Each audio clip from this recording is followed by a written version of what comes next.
I'm Bob Blumenfield. I'm Councilmember Joe Buscaino. We represent the two ends of Los Angeles, and we're here kind of at the midpoint in Herb Wesson's district, checking out the first safe parking in the city that he's had the leadership to move forward on, because we want to do things like this in our respective districts. So from Winnetka to Watts, from Sylmar to San Pedro, this homelessness issue has no borders in our city. So with the leadership of our council president, Herb Wesson, the Safe ParkingLA program is one of the first ones here in Los Angeles. And my commitment to my district is to have a homeless service in each of the neighborhoods that I represent. But it's important for Bob and I to come out and see firsthand and listen to how effective this program is, its challenges and its successes. Yeah, we want to see the good, the bad, the ugly, because we need to do more about homelessness. And what we're seeing here is a small step, but it is a very important one to helping get people on a positive road out of homelessness. Hi, how are you? Good to see you again. Good to see you, Yeah, too. thanks So for you run coming. the Safe ParkLA program Yeah, under exactly. your leadership. Yep. And we've been here about 3 months. So we're looking at each council district, looking at a safe parking area Right. and what needs to be done in order to get a safe park zone in our district. You need, neighborhood buy-in. Sure. So we went to the neighborhood council here, just like we would go to the neighborhood councils in your districts.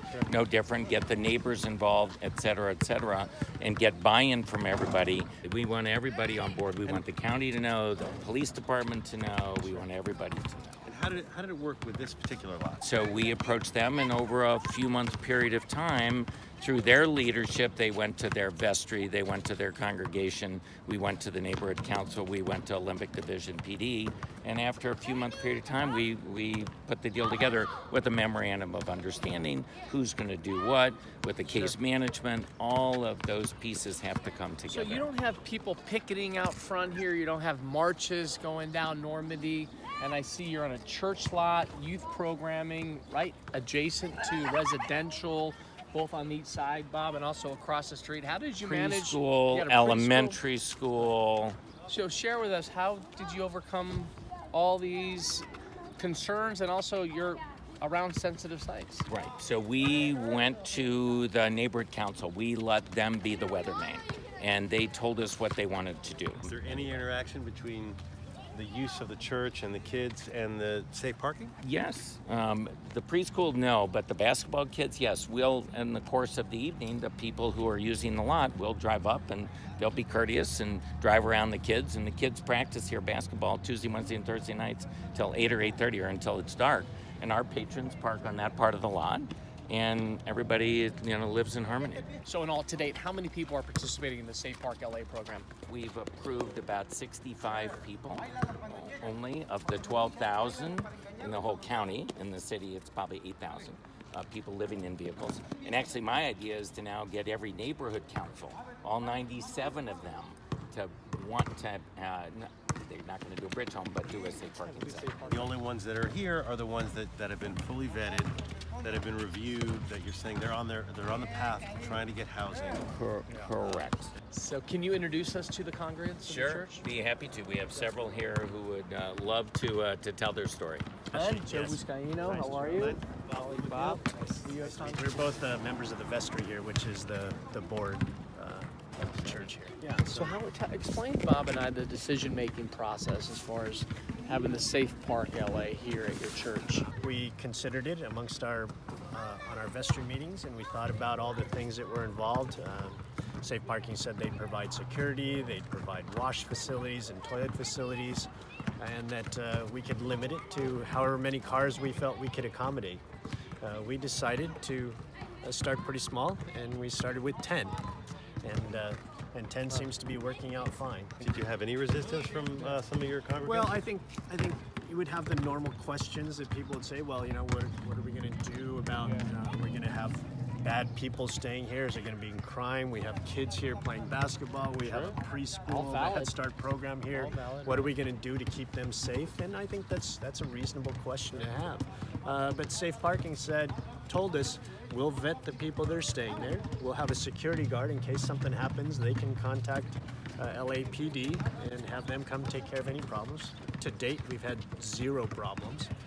It's a program that's existed here that most members of our congregation hardly even know that it's going on. But I've had the opportunity to talk to a few of the people who are staying here at night, and I know that we're making a big difference to those people that are staying here. I think it's about 8:30 or 9 o'clock, I hear this car come rumbling in. I find out it's one of our clients who's staying here. She and her 8-year-old daughter were just trying to get into the parking lot. So I asked her, so this is you stayed here last night, how was it? And she said to me, you know, this is the first good night's sleep I've had in weeks. She goes, when you're staying on the streets and you're trying to keep your daughter safe, getting a good night's sleep is very difficult to do, because when you're on the streets, you don't know who's going to hassle you in the middle of the night. Sometimes it's other homeless people, sometimes it's bad folks that are out there. And she goes, staying here, knowing that there's a security guard right here to help keep me safe, let me sleep well for the first night that I've had a chance to sleep in weeks. If you could speak to other churches and synagogues and mosques and give them advice, tell them, about your experience, and what would you tell them? Of the hundreds and thousands of churches around here, if each one of them could just do what we do and do 10, then we've taken care of a lot of people that are living in their vehicles, and getting them off the street, having them have a safe place to stay, and helping them so they can continue to function. Because in speaking with the safe parking folks here, they said that about 60% of the people that are staying in our lot actually have jobs. While we feel like we're only doing a small thing, it certainly is a big thing to the 10 people who are parking in our lot. And it's made a big difference in their lives. There's one fascinating, Scott. We just had one of your clients just pull up into her parking space with kids playing basketball here on the church lot. Right. Yeah, we believe in cohabitation. So it is possible. Yeah, it's totally possible. With the preschool, with the kids playing basketball, with the band kids upstairs, and our patrons here, it's all very doable. Yeah. And that's all part of the vetting process too. Yeah, I mean, it's important that we know who she is and where she comes from and why she wants to be here, and she'll be happy to tell you her story herself. Yeah. Let's go meet her. Angela, are you ready How to are say you? hello? Oh, sure I am. Joe Hi. Buscaino, Angela. What an appropriate name, the City of Angels. That's right. My colleague, Bob Councilmember Blumenfield. Bob Blumenfield. Nice to meet you. So you're okay with this, sharing your story with No, the absolutely, city? absolutely. Tell us, why do you come here? I come here because, so I've been homeless since January 2017 because of domestic abuse. I decided when I was ready to make sure I was safe that somehow I would call some kind of organization and help me out. So my sister said, try a church. And that's when I found Scott's program, and I was like so happy because I feel the people that come here actually want help. They actually want to do something with their lives. Each and every one of us, I mean, because we talk and we're all striving for something, you know what I'm saying? But when you're on the street out there, there's drug addicts and this and this and this. Not all of them, but some of them are just comfortable with their life. And I'm not okay. I own my own business. I'll be damned if So what do you anybody's do? going to take me down. I'm a dog trainer. All right, so what's the name of your Venice company? Beach's own dog whisperer. Nice All to right, meet there you. you go, nice. And I see your dog is well behaved right here. Absolutely. I mean, it's hard because of him, but I'm not giving him up. We hear that a lot. Yeah, especially I with know. the One lady supportive tried to housing. tell me in a shelter, you need to you need to figure out your situation. I said, I'm not giving up my dog. So do you feel comfortable sleeping here? Oh, I love it. And how about the other 9 folks who pull up here at night? They're awesome. Yeah. If Safe Parking did provide you a spot here, where would you be tonight? I would be trying to find a spot where the cops can't get me and there's no drug addicts and parties going on. Prostitution, you know what I mean? Yeah, absolutely. Most likely in the residential It's scary, yeah, but then you get tickets for that. I do my private, I won't say where it's at, but I do it's a private industrial area on the weekends. Got it. But Why do you do that on the weekends? because I could sleep in. That's I'm legitimate. sorry. That's you know what? That's real though. I mean, and some. I mean, it's hard being homeless. I mean, you're constantly, whether you're on foot or in car, you're constantly doing something. You know what I'm saying? And here you've got to be out by 6 a.m., right? Right. And so what do you? So it keeps me scheduled and focused. Do you feel safe with the security on site? Yes. I can't even tell you. I'm getting chills talking about it. How safe I feel here.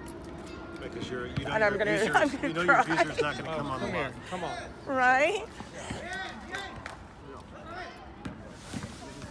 I mean, I feel really blessed. Yeah. Hey, girl. How you doing this Oh, that's so good. Oh. I'm Bob. Mindy, nice Then you to have meet Joe you. Buscaino. We're both council members. And this is Joe. Joe, okay. Our names. You got Joe and Bob. Joe and Bob. So how's this work for you? Okay, there's nothing more peaceful than going to sleep to the sound of children playing. It's, you know, like when you hear kids playing, you know that things are okay. You know that things are Right. safe and you know things are good. And yeah, it's been a great program. I found that, you know, there's a lot of problems with parking, just any random places. You know, it's hard to find parking. Right. And I didn't want to be in violation. How did it end up that you needed to be in that situation where you needed safe parking? Okay, so I work in TV and film, and of course when the production ended, my work ended, and I had problems finding more work after that. Have there been any folks here that have creeped you out or something? No. No, not at all. I never feel like uncomfortable here. No, and everybody minds their own business, and everybody's polite, and everybody's peaceful, and like the wall right here, it kind of like, this is like a good indicator of how it feels around here. Yeah. Exactly. I imagine though, even though this is a great environment in that sense, you're still sleeping in a car. I mean, that's got to be freezing at night sometimes. Oh, and very it's rough. And you get up. Oh God, I get it. You see me. I'm Look like at each sometimes going. Good. We're like, good morning. Is it a struggle to find, 3 hot meals a day or 3 meals a day? Well, I'm pretty resourceful, so I do cook things like rice or beans. Those are inexpensive items to cook. And I do eat pretty good because lack of refrigeration. I'm eating whole foods that are, like a lot You of got fruits your and fruits. vegetables. A lot of fruits in there. You know, everybody, I think perceives homeless people as being like bums or whatever, but just trying to figure out how to survive. The day-to-day struggles, like where to shower, where to stay cool, where to get warm, right? water, yeah. What's your message, both of you, to community members, residents who are maybe hesitant to accept these types of homeless services in their own neighborhood? It's an understandable thing because Yeah. when you're talking about people with mental health issues, if you have children around, you do want to know who your neighbors are. And I guess that's one positive thing about Safe Park. We're somewhat vetted to become, come in here and park. Right. And the security really helps. Well, I haven't seen any problems. So we're almost like we self-regulate, but having security around also Right. helps, I guess, prevent any bad behaviors. Sure. A lot of people, they haven't experienced any type of adversity, so they don't Traumas or understand. adversity. Yeah, they figure you must be bad if you're homeless. You guys are great. Thank We you for really getting us appreciate out it. there. Thank you. For Appreciate you. sure. Share your story. Thank you. Yes, absolutely. Thank you. If everyone does a little, we can do a lot. Right? If everyone does a little, we can do a lot.